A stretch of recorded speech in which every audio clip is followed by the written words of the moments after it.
Hi everyone! In the current lesson I will show you the basic security measures, how to not expose sensitive information from your front end into the browser and waking up next morning with a $10,000 bill or even more. So without further ado, we have our familiar application, which among the quizzes have also chats. And in the chat we have an ability to generate images. Now let me show you how to do that. So let me say that, I want to have an image of lions. And after quite some time, the image will be generated here. All right, here's the image of lions. They look perfectly nice. But now let's go to the DevTools that we're already familiar with. Go to Network. And here is our request that we sent to Models Lab, which is the large language model that can generate images, and it returned the image. Everything is perfectly fine except one thing. So if we go to payload is basically what we are sending to the server, the chunk of data. Server grabs it, and according to that called payload, will return one or another data back to us. And you can see that we have, some parameters, height, prompt, safety, sample, steps, white, and stuff like that. But we have a key here with a value. And that very key is my very personal secret key from that model, whatever it was, Model Labs, to generate images. It means that if someone will get an access to that key, he or she potentially will be able to use my model and spend my credits, and eventually I will receive quite a big bill from that model. And that's a big problem because most of the time, not most of the time, quite some time, AI tools will not hesitate calling one or another API from the front end directly, passing all the possible secret keys and exposing it into the browser. And as you saw, there were no errors on the UI whatsoever. There were no messages in the console for errors. So you very hardly will notice it if you don't know where to search. So how to prevent it? First of all, I will show you the piece of code where that issue happened. So we have that send message somewhere in the code, which has a bunch of stuff going on, and most likely when it comes to similar stuff, AI will also generate to you a bunch of code which is pretty hardly to navigate in. And here I have that call to Models Lab directly from the front-end component.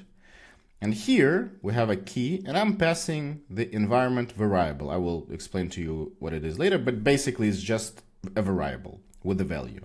And even though here we're passing environment variable, in the browser, it's an actual value. Now, let me show you how it's supposed to be properly done. So I'm going to revert back everything that I've done here.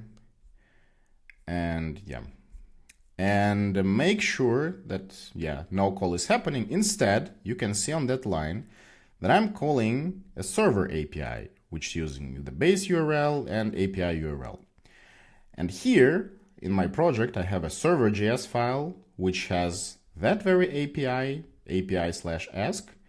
I have some conditions here, and here is where I'm calling the image model directly. I'm passing the key here, and I'm doing basically the same as I did on the front end, with just one difference. That call happens on the server, and it's not exposable. So now let me show it to you how it works. So if we ask to generate, let's clear everything, and generate the image from, it was not an image. Let's switch to image, lions. And where I need to wait a little bit. Here are our lions. They look pretty weird, but anyway, so here's our request here. And we see that it's calling not the image URL directly. And in the payload, we only see some negative prompts. For example, this is my filtering, let's say, the prompt itself and the type, and that's it. So you are not exposing anything. yet you receive a proper response, you render the image, so your application works perfectly and totally fine. Be aware when you are working with sensitive information, when you're about to use some third-party APIs that require secret keys, API keys, or whatever, make sure when your AI tool is about to implement the logic around it, that they are not being called directly from the front end and exposed in the browser. Otherwise, you may find yourself in a pretty nasty situation with a bunch of dollars to be paid quite soon. And one more thing I wanted to show you, because I mentioned the environment variables.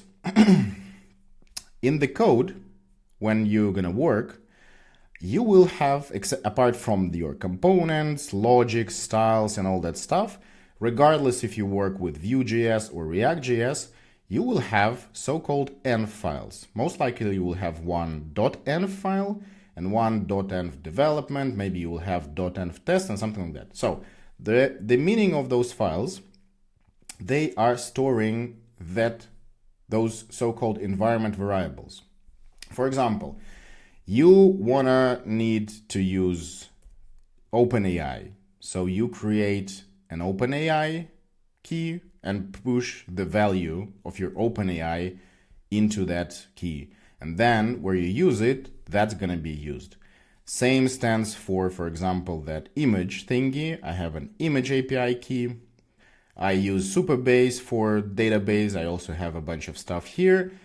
Base URL for your APIs you also store here. And you may have, as I said, the env file, which is a production, and development, which is a development, only for your development purposes. Because when it comes to hosting your application in production, and for example, if you're gonna host it on the Vercel application, you will have your environment variables here, and you will create all of them. You will set up the values here, and then when your application is going to run, it will use those namings when it's called in the code, let's say, and it will grab it from the hosting instead of your local files. But important, extremely important thing to keep in mind, never ever save those files into GitHub repository. You must have them added into so-called git ignore. And here in the app, you will have the git ignore file, which is a pretty long one. And most of the stuff is generated by default by Vite or Webpack or whatever builder you use.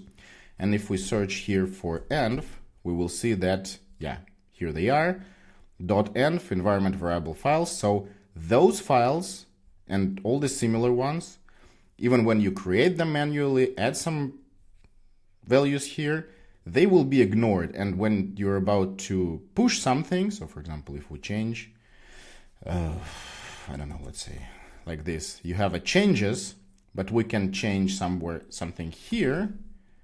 Even though we do have a change, we don't have it in the change log, regardless if it's VS Code or JetBrains, which I'm using. So changes in those files won't be even recognized by the version control, but still, you might not have that git ignore, or maybe you forgot or you removed manually that thing. In that case, you might accidentally commit and push, and those files will be found in your GitHub. And if you have a public GitHub repository, imagine having all that stuff publicly available to all the users worldwide. Not the best thing to have. So never ever commit and save those files to GitHub. And to summarize, prevent all direct API calls, especially with the third-party APIs, LLMs, where secrets, keys, API keys, and all that sensitive stuff involved from the front end, only from the server. You should insist that your API tool, your AI tool will rather run a server code than a front-end code. Stay tuned.